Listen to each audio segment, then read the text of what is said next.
Empezamos a estudiar el libro de los Proverbios y quiero asegurarme que no soy tan terrible instructor. Así es que, por favor, ¿quiere alguien definirme qué significa proverbio?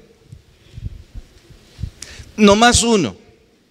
De hecho, si ninguno me define qué es un proverbio, yo no sigo instruyendo porque imagínense, entre casi 2.500 que vinieron, nadie me dice qué es proverbio, yo no debo seguir enseñando. A ver, Saúl. Símil o paralelismo. Responder solo símil y paralelismo no nos ayuda, aunque es parte de una definición. ¿Alguien quiere agregar? Sí, hermano. No implica, bueno, sí lleva sabiduría, pero no significa sabiduría. Sí, hermano. Vamos acercándonos a una definición. ¿Sí? Yo dije que eran dichos de hombres sabios. Bueno, vamos llegando a una mejor definición.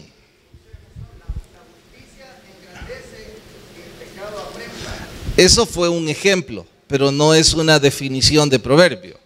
Ese es un ejemplo de proverbio. ¿Allá, Luis? Consejo. ¿Vino usted el domingo? No, ¿verdad? Doble falta. Sí, hermana. Sinónimo de arte. Wow, si alguien viene esta noche por primera vez dirá, de veras tienen un instructor pésimo. Lick. Una comparación. Oigan, vamos a navegar no sé cuántas semanas por el libro de los Proverbios. Definir académicamente qué es un proverbio es punto de honor. Entonces voy a regresar a la definición asumiendo que es mi culpa de que no expliqué bien qué es un proverbio. Ahora les traslado la responsabilidad de que no deben salir esta noche por esas puertas si ustedes no saben definir qué es un proverbio. Imagine que encuentran a un amigo o a un familiar al terminar este estudio y esa persona les dice, ¿y qué fue lo que aprendieron esta noche? Bueno, estamos estudiando el libro de los Proverbios. ¿De veras? ¿Y qué significa proverbio? No sé. Esas personas opinarán muy mal de usted y de mí. Así que ahora vamos a definir académicamente un proverbio. Sí.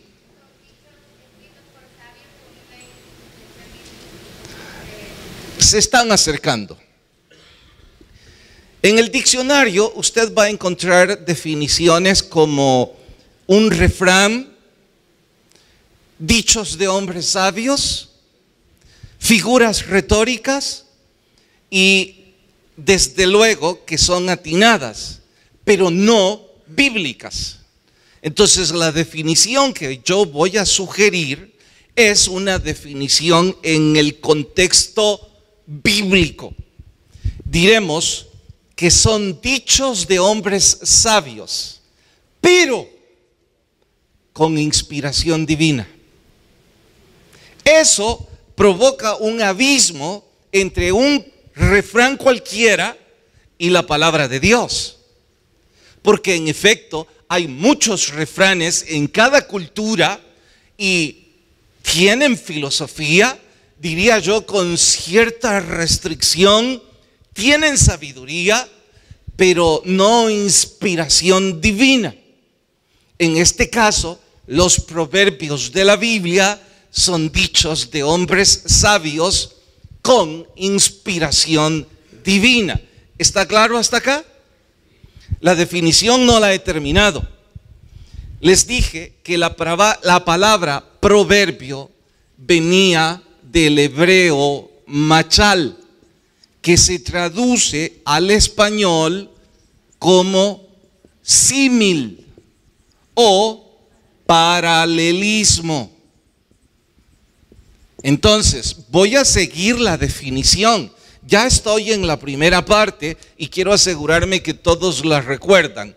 Nelson, ¿cuál es la primera parte de la definición de proverbios? Dichos de hombres sabios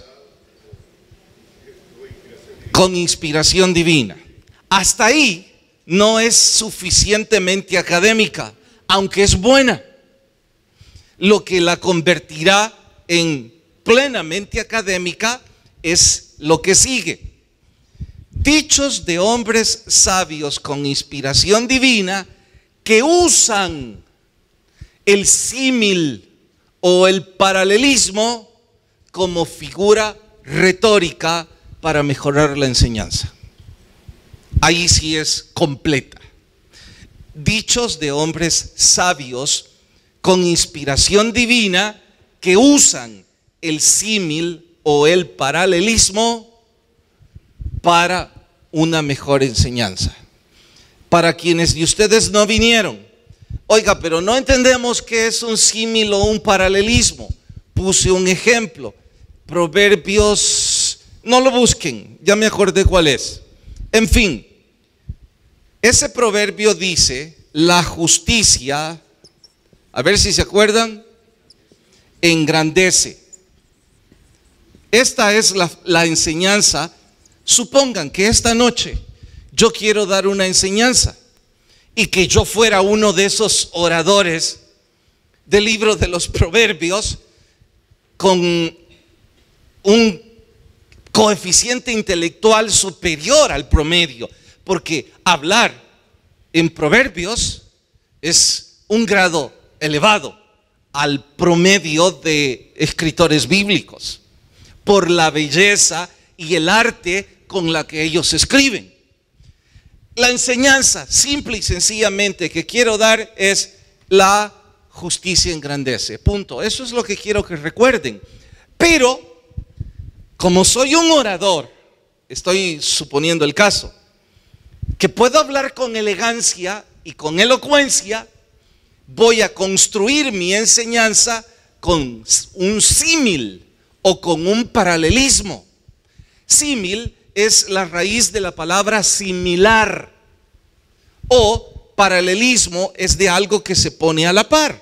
Entonces voy a poner a la par la siguiente frase: el pecado es afrenta. ¿Quiero yo enseñar que el pecado es afrenta? Pregunto. No. ¿Qué quiero enseñar? Que la justicia engrandece.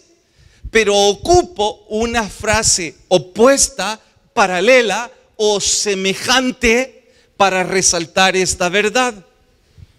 Luego solo le pongo la justicia engrandece una nación, o el pecado es afrenta a esa nación. Y ese es Proverbios 14:34. Bueno, esto lo puse como ejemplo. Lo que estoy buscando es definir académicamente qué es proverbio. Ahora sí, Saúl, defina qué es proverbio. ¿Sí? Todo lo que les he dicho. Muy buena respuesta. Ahora dígame todo lo que le acabo de decir. Dichos de hombres sabios con inspiración divina, que usan el símil o el paralelismo para mejorar la enseñanza. Eso es. Diría yo que esta definición lleva 3 puntos importantes, que son dichos de hombres sabios, número 1. Número 2, que tienen inspiración divina. Y número 3, que usan este estilo retórico para mejorar la enseñanza. Pregunto, ¿me he dado a entender? ¿Todos pueden ahora muy bien definir qué es un proverbio? Joel, ¿de dónde viene la palabra proverbio? ¿Qué? Ah, vaya, pues, defíname proverbio. Dichos de hombres sabios con inspiración divina que usan el símil o el paralelismo para mejorar la enseñanza. Usted sabe de dónde viene el origen de la palabra proverbio, lo ha dicho. ¿De dónde viene el origen de la palabra proverbio? De símil o paralelismo. Proverbio viene del hebreo machal. Y no les digo que memoricen la palabra machal, porque apenas podemos español, menos vamos a hablar en hebreo. Pero que al traducirlo al español, eso es símil o paralelismo. Bueno, ¿todos estamos bien hasta este punto? ¿Sí, amén o no amén? Fantástico.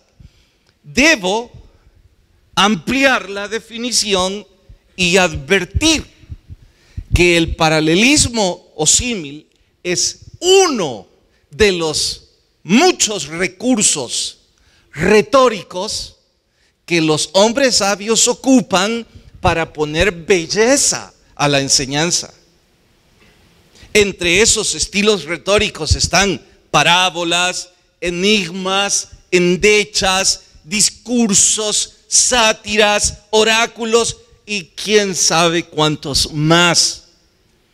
Cuando lleguemos a algunos de ellos, y si creo atinado explicárselos, lo haré. Es que a veces, ¿qué sentido tiene mientras estudiamos la palabra saber que se enmarca en un estilo puntual? Pero cuando crea que se aplica a nuestro diario vivir, lo haré. Es importante en el detalle introductorio que ustedes sepan, que yo sepa, que hay más figuras, que el símil o paralelismo no es exclusivo en un proverbio. Ahora, cualesquiera sean las figuras retóricas que Salomón ocupe, todas giran en honor a otras dos palabras. Número uno, conocimiento. Y número dos, comunicación del conocimiento. Hay predicadores que nos confunde con todas esas palabras. No, ya va a ver, se lo voy a ilustrar y descubrirán que es sencillo. Dije que todas esas figuras, sean parábolas, voy a borrar esto, sean parábolas, sean enigmas, sean endechas, todas tienen como propósito, desde luego, mejorar la enseñanza.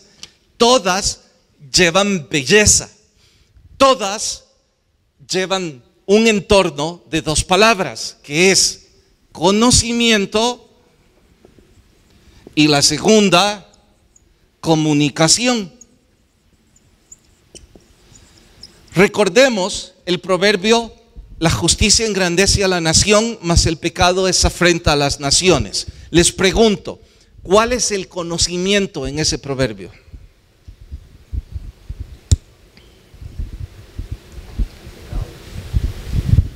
¿El pecado?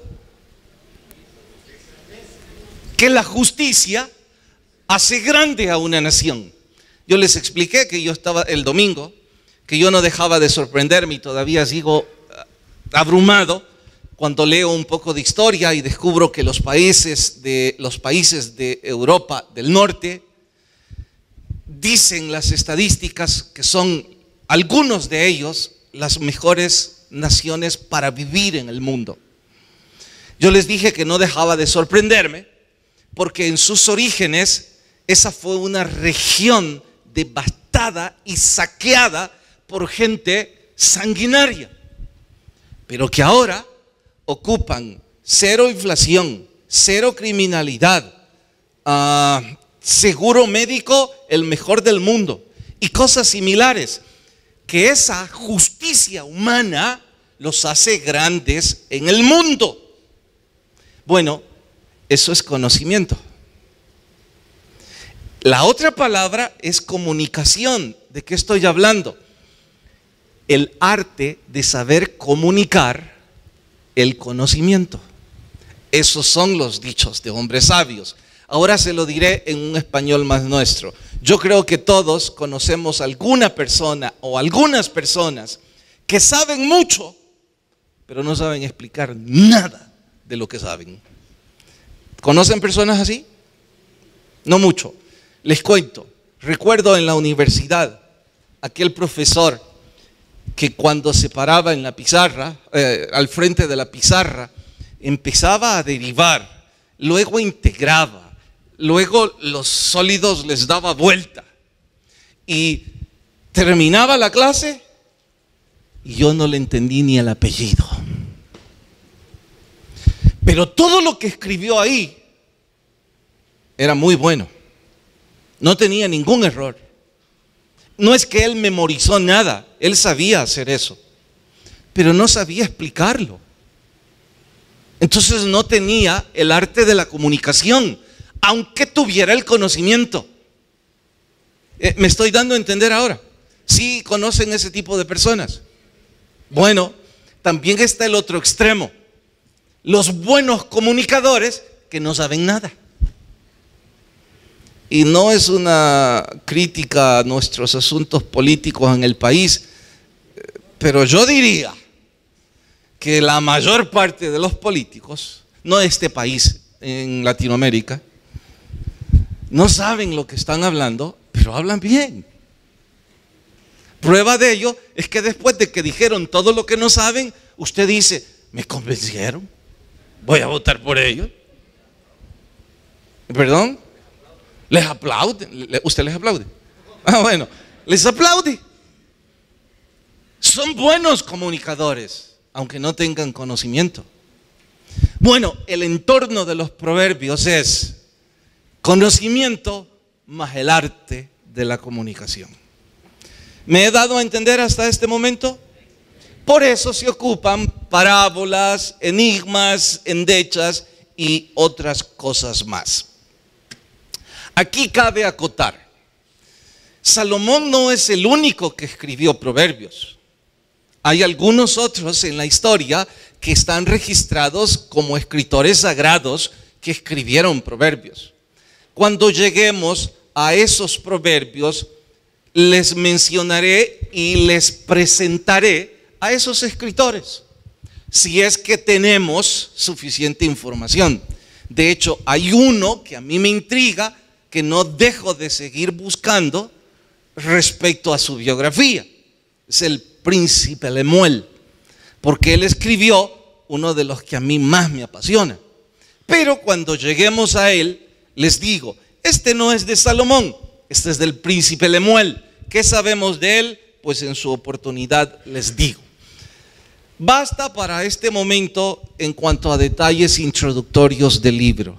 Hay que profundizar ya. Yo como ansias por hacer eso, les dije que cuando uno va a hacer snorkeling es ver el mar muy por debajo de la superficie y que allí dentro es un mundo maravilloso.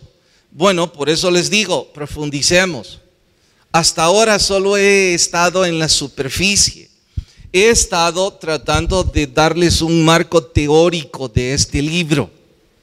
Ahora profundicemos y veamos los propósitos del libro, por qué fue escrito. Pero antes, oremos y pidamos la guía del Señor. Señor, te agradecemos empujarnos a tu casa y poner en nuestros corazones el deseo y la necesidad de estudiar la Biblia. Sé, Señor, que todas las personas aquí van a perder su tiempo si no obras un milagro en ellos y en mí mientras estudiamos esto. Por eso te suplico con humildad que no me escuchen a mí. No tengo nada que decir que pueda ayudarles, y que ellos y yo te escuchemos a ti, Señor, y que nuestras vidas provoquen un cambio a través del estudio de tu palabra. En Cristo Jesús, amén. Creo que decir que el libro de los Proverbios tiene un propósito general es un abuso de un neófito. Eso significa, es una grosería de un novato, de un inexperto. Es que el libro de los Proverbios es tan rico en cuanto a temas que yo casi digo Cada capítulo tiene como 10 propósitos. Sin embargo, los estudiosos dicen, de acuerdo, pero enmarquémoslos. Es algo así como pongamos el margen de este cuadro para que todos tengamos una noción que nos facilite de qué se trata. ¿Cuál es el propósito básico, genérico del libro? Bueno, en ese sentido sí podemos atrevernos y rasgarlo del mismo libro. Vayan al capítulo 1, libro de los Proverbios, y digamos que cada vez que se ocupa la palabra para tal cosa, eso va a ser un propósito. Para enseñar, para poner justicia, para sanar heridas, para divertir, eso sería un propósito. Ahora que ya tienen el capítulo 1, saquemos 3 propósitos en los primeros 2 versos. En el capítulo 1, versículo 2 y versículo 3. Díganme el primero. Para entender sabiduría y doctrina. Esto es algo así como el primer propósito, entender sabiduría y doctrina. Ahora, noten que dentro de este propósito, hay 100 más específicos. Pero hay que poner un entorno. Segundo, levánteme alguien la mano porque no oí. Para conocer razones prudentes. Conocer razones prudentes. Y número 3,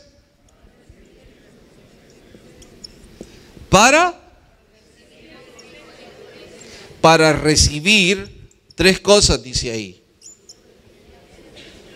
justicia, juicio y equidad. Y hay en el versículo que sigue, otro propósito más, pero no vamos a verlo hoy, lo vamos a ver hasta el domingo, porque ayer con estos 3 el tiempo lo ocupamos. Cuando nosotros leemos sin mayor análisis estos 2 versículos, ¿sabe a qué conclusión llegamos? Eso es lo mismo. Mire, sabiduría es conocer razones prudentes, y que al final eso es tener juicio. Se sorprenderán ahora que vamos a desglosar cada una de estas cosas, y yo intentaré como un guía llevarles por la avenida de lo que significa cada cosa. Entonces, empecemos con sabiduría. Les dije en domingo, y yo creo que sí lo entendieron, cuál era el principio de la sabiduría. El principio de la sabiduría es el temor a Dios. El temor a Dios, les dije que podíamos usar una palabra mejor que el temor. No fue respeto. No, miedo es lo opuesto. ¿En qué nace el temor? En el amor. Entonces, cuando nosotros amamos la Biblia, el proceso de la sabiduría comienza. Cuando nosotros amamos venir a un estudio, tomar este libro y llegar a casa y decir: ¿qué habló ese predicador? De veras está aquí. Oramos y decimos: Señor, yo amo tu instrucción. El proceso comienza. Pero en ese proceso también incluye la palabra ¿qué? Ahí está. Doctrina. ¿Por qué dice para entender sabiduría y doctrina? Bueno, entonces desglosemos la palabra doctrina. Cuando usted va a un diccionario, encuentra que doctrina es un conjunto de reglas, conjunto de normas. Si usted, los que alguna vez en la universidad recordarán, esta universidad tiene diferentes disciplinas. ¿Qué significa?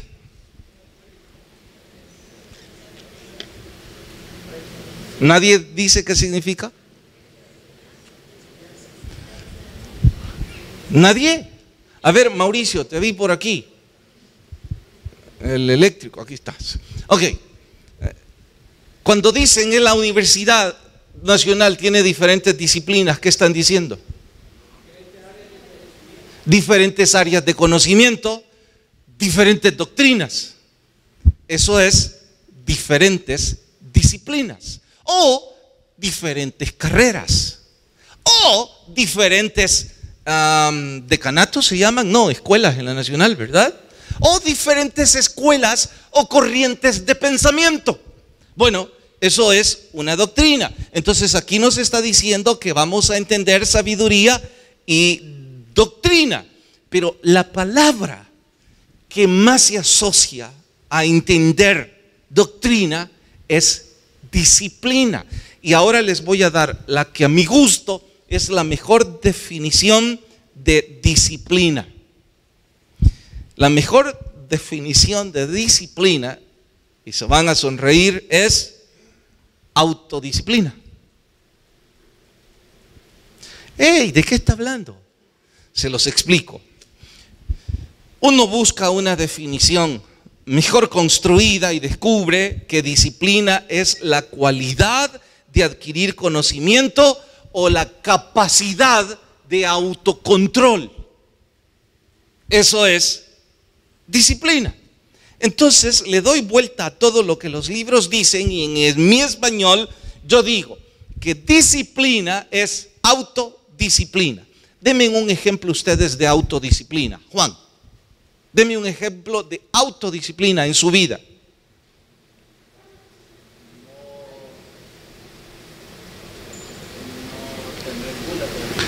No comer con gula, con todo ese pan dulce que me trajo hoy. No comer, no comer de forma desordenada. ¿Y cómo me aguanto si el hermano Juan trajo hoy un pedazo así de pan dulce y el café estaba con un sabor bárbaro? Y el doctor ya dijo que no debo tomar el café, pero el pan me lo exige. ¿Qué necesito? Disciplina. Por eso es mejor entender autodisciplina. ¿Sí me estoy dando a entender? Entonces, cuando nosotros empezamos a amar la Biblia, la sabiduría empieza, el proceso comienza.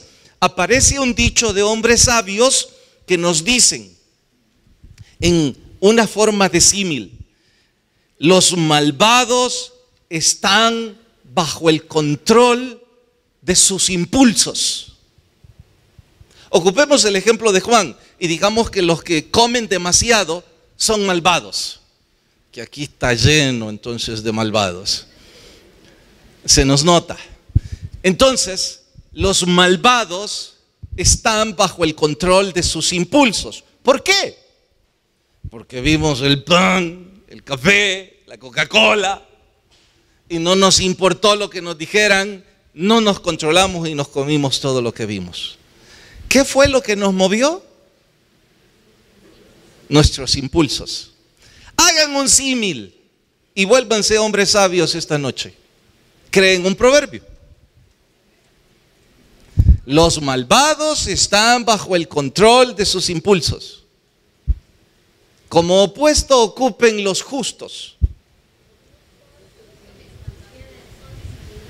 Mas los justos tienen sus impulsos bajo control. ¡Wow! Construimos un proverbio sin inspiración divina, claro, pero refrán al fin. Eso nos pone disciplina.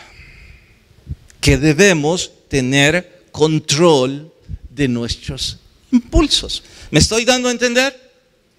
¿Voy bien o voy mal? ¿Sí, amén o no amén? Oscar, ¿voy bien? Sí, ¿ha entendido? ¿Qué ha entendido hasta aquí? En la doctrina. Perfecto. Perfecto. Sí, voy bien entonces. Me anima. Como voy bien, hay que tener cuidado con esto. La sociedad o la sociedad en la que nosotros vivimos, el mundo entero, alienta totalmente lo opuesto al autocontrol. Pastor, ¿de qué está hablando? Esta sociedad dice, si te gusta, hazlo. ¿Por qué no?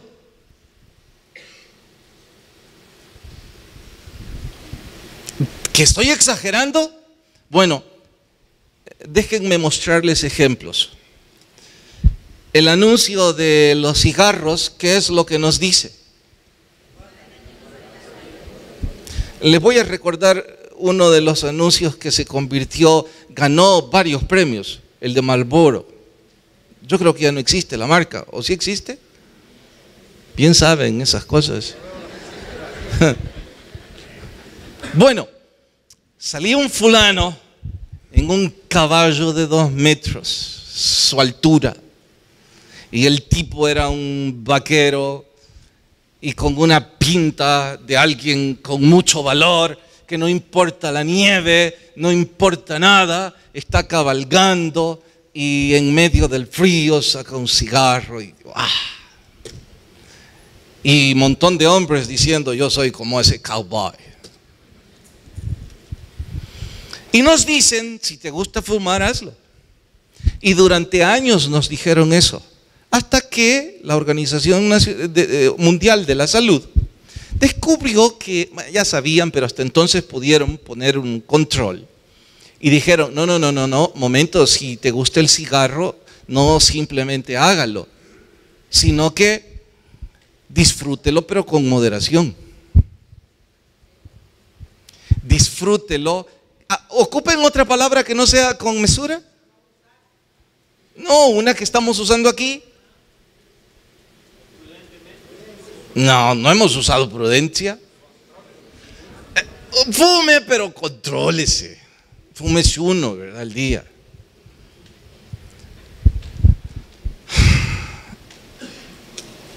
Pero no nos dicen cómo controlarnos. Ellos nos dicen, si le gusta, hágalo, porque ya sabemos que no se va a poder controlar. Y les dije el cigarro por poner un ejemplo, pero igual ocupen el alcohol, igual ocupen la promiscuidad sexual, igual ocupen lo que usted quiera, hasta que terminamos esclavos. Los escépticos, los incrédulos, tratan de refutar todo esto diciendo, ¿qué va? Solo son prohibiciones. Pare un momento. Dios no nos está prohibiendo cosas para que no disfrutemos la existencia. Dios nos está diciendo que aprendamos disciplina para disfrutar nuestra existencia. Sé que la mayor parte de ustedes juegan al fútbol. Imaginen un partido de fútbol sin reglas.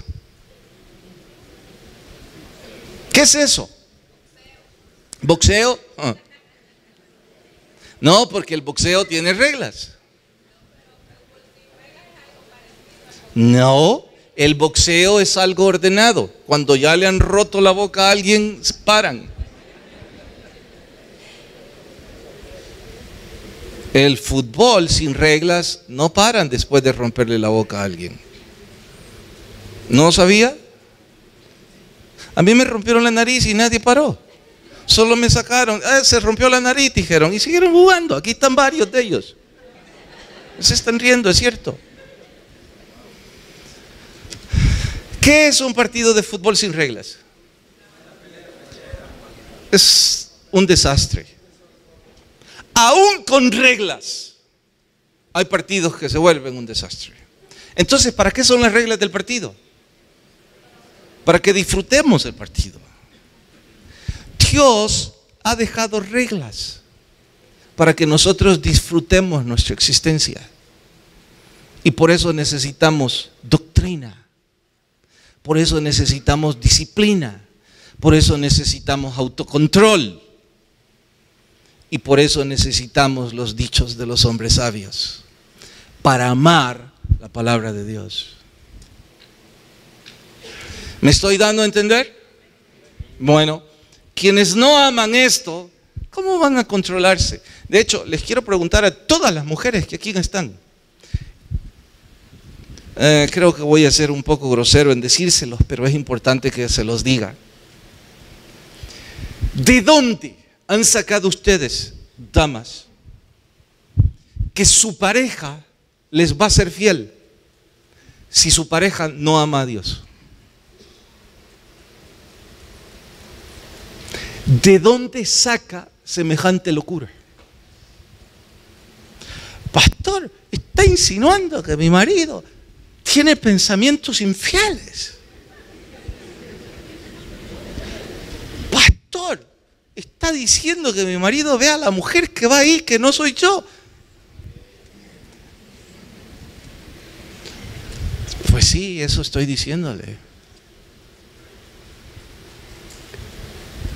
¿Y sabe cuál es la única forma como su marido puede tener disciplina y tener autocontrol y mostrarle amor y respeto a usted? Aprendiendo sabiduría y doctrina.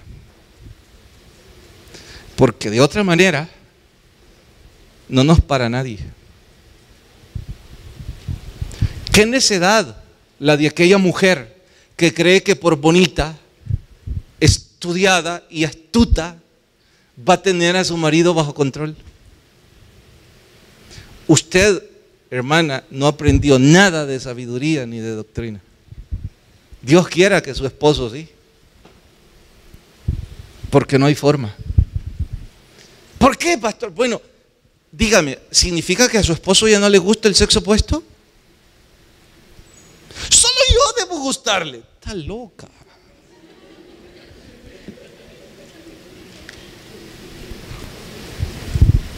El sexo opuesto siempre va a ser atractivo para su esposo, como también lo es atractivo para usted como mujer, solo que el apetito en la mujer es distinto al hombre. Entonces no va a haber control si no hay sabiduría y doctrina. De ahí, señoras, que lo más sabio que usted puede hacer en su vida es usted amar a Dios sobre todas las cosas y pedir a Dios el milagro que su pareja aprenda a amar a Dios sobre todas las cosas, porque entonces la va a amar y la va a respetar a usted. Wow, cuánta sabiduría y doctrina aprendimos esta noche. Ese es el asunto. Conocer razones prudentes. ¿De qué está hablando? Razones prudentes tiene que ver con discernimiento, con diferenciación, con discernir lo que está bien o lo que está mal, la capacidad de establecer distinciones. Eso es razones prudentes. Bueno, voy a citar un ejemplo. Las ilustraciones siempre son ventanas a nuestra mente. Jóvenes, díganme 3 decisiones graves, importantes, que ustedes deben tomar entre los 18 años y los 30. Las 3 decisiones más importantes. La juventud. Levanten la mano y me dicen. Los jóvenes. Hoy ya no habla nadie.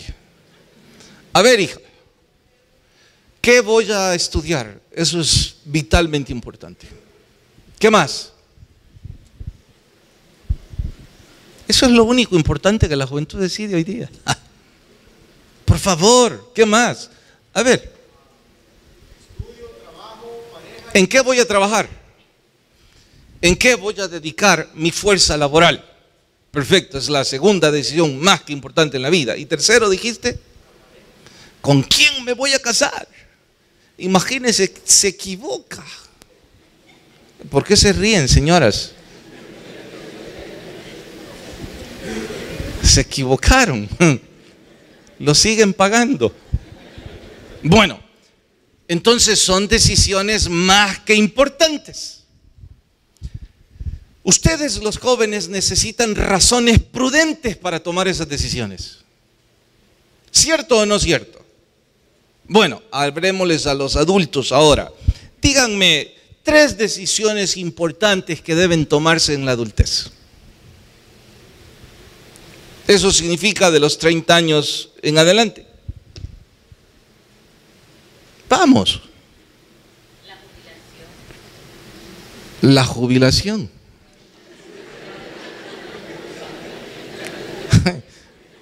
¿Por qué están riendo? Es que es importante, de veras. Yo no lo había pensado, pero ahora que usted lo dice, imagínese cuando llegamos a los 65 o 70 años, si no cuidamos eso y no tenemos quien nos cuide. Oh, sí. Dice que el gobierno le va a cuidar. Sí, estoy pensando en mi papá. Mi papá va mucho al hospital y mi mamá siempre está con él. Si mi mamá no ayudara y no cuidara a mi papá, wow, pobre mi papá. Es importante. Oigan, todos los que andamos en los 50 años deberíamos empezar a ahorrar para nuestra jubilación. Y los que andan en los 60, asústense. Y los que están ya cerca de los 50 años y están solos, hombres o mujeres, deberían asustarse el doble. Esas son razones prudentes, que nadie nos las dice, ¿verdad? Porque como usted a los 50 todavía se siente, si le preguntan, no, sí, yo soy como un toro. En el Seguro Social todos esos toros están muy mal. No era parte del tema, pero me estoy acordando y gracias por decirlo. Vean las razones prudentes. Cuando me sacaron el cálculo del riñón y que pasé en una sala horrible, como 5 días, recuerdo que a la par mía estaba alguien que le operaron de la columna, y un drama horrendo. Y él no se podía dar vuelta, era horrendo lo que sufría. Y como estaba a la par mía, los primeros 2 días yo también me sentía horrible. Hasta el tercer día que él me dijo, yo no sé, me dijo, ¿por qué usted se queja tanto? Es que de veras yo me quejaba de todo. Del pato, de la pata. Entonces yo volví a verlo y le dije, ¿de qué habla? Mire, no lo estoy criticando, quiero animarlo, me dijo. Usted se está quejando porque no le han puesto el pato, usted se está quejando de esto, por lo otro. Yo llevo aquí 8 meses y no puedo dar vueltas sin ayuda de nadie, me dijo. Y sabe, me dijo, y empezó a llorar. Cada vez que su esposa entra y lo consiente y lo mima, siento tanta envidia por usted, me dijo. Porque yo, por el estilo de vida que he llevado, tengo 2 semanas que no me viene a ver nadie. Mi yerno me vino a ver el sábado, pero porque quería que le firmara un cheque. Wow. Deberíamos preocuparnos de nuestra jubilación. ¿En qué era el tema? Recordemos. 3 razones de tomar decisiones. Otra de adultos. Comprar una casa, especialmente en este país. La casa puede ser todos los ahorros de nuestra vida y la delincuencia arrebatarla el siguiente día. Por eso es una decisión más que importante. ¿Qué otra? Hermana, la educación de nuestros hijos. Eso es punto de honor. Bueno, cuéntenme, ¿dónde es que ustedes encuentran información para discernir que la decisión es la correcta? ¿A sus amigos? ¿Al periódico? ¿La telenovela? ¿Su amiga del alma? La niña tiene 20 años y la otra niña, que es su mejor amiga, le preguntó, ¿y qué te parece este? Casado con 2 hijos y otras 2 mujeres. Está lindo ese. O cosas parecidas. Nosotros los adultos vamos a comprar casa, donde ¿quién vamos? Ese hombre o esa mujer que presta dinero o qué sé yo, que no sabe nada de orar ni de temer a Dios. Ellos son nuestros consejeros. ¿Creen que ellos van a darnos razones prudentes para tomar las mejores decisiones de la vida? Entonces, ¿qué hay que hacer? Buscar sabiduría y doctrina para conocer razones prudentes. Y eso nos lo da amar la palabra. Eso nos lo da el proverbio: en multitud de consejeros hay seguridad.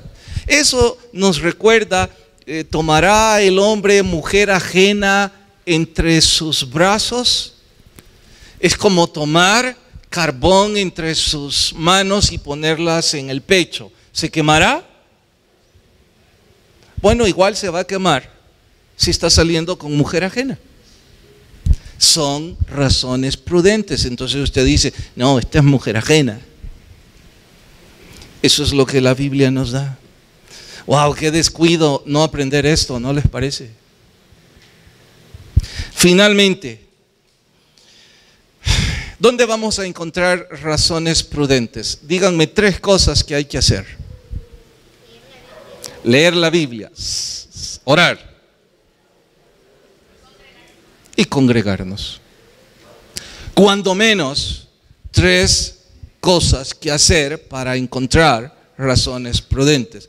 Bueno, entonces voy a pasar en la iglesia orando, leyendo la Biblia, congregándome y se acabó. No. Voy a orar y voy a leer la Biblia para aplicarlo a mi diario vivir. Miren cómo esto, como efecto cascada, viene. Cuando yo amo la Biblia, el proceso de sabiduría empieza aquí.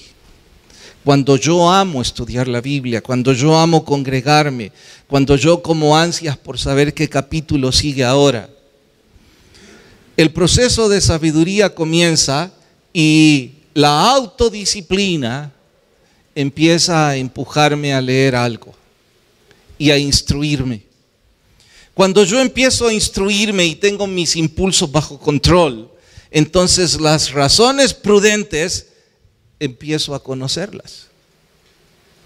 Y cuando las razones prudentes me dicen que para yo tomar grandes decisiones de la vida debo orar, debo estudiar la Biblia y debo congregarme, entonces yo voy a empezar a obrar con justicia, con juicio y con equidad. ¿Por qué? Porque aprendí en la Biblia que yo no puedo deshonrar mi palabra. Que si yo me comprometí a hacer esto o pagar esto, debo pagar. Eso es justicia. Que yo debo obrar con juicio, que yo debo tener juicio al momento de decidir dónde van a estudiar mis hijos. Al momento de decidir con qué chica va a salir o con qué chico irá a cenar. Y en cuanto a equidad, que yo voy a tener un balance en mi forma de vivir. Los proverbios son para esto. Claro que cómo va a funcionar todo esto en aquellos que no quieren nada con Dios. Nada de esto va a funcionar. Es todo lo opuesto. Los que no quieren nada con Dios, los que no estudian la Biblia, los que no oran, en lugar de sabiduría les va a acompañar la insensatez. En lugar de la disciplina van a tener un desorden terrible en casi todo lo que hacen. Prudencia. No van a conocer el significado de las razones prudentes. Y no van a obrar con justicia, no van a tener juicio y no van a tener ningún tipo de balance. Pero ¿dónde nace todo esto? Para bien, en amar la palabra. ¿Y dónde comienza a amar la palabra? En abrir mi corazón y amar a Dios. En recibir a Jesús y decirle: Señor, yo necesito y yo quiero una relación con usted. Y usted decide qué es lo que quiere hacer. Inclinen sus rostros y oramos. Padre, gracias por hablarme y por poner en mi corazón el deseo.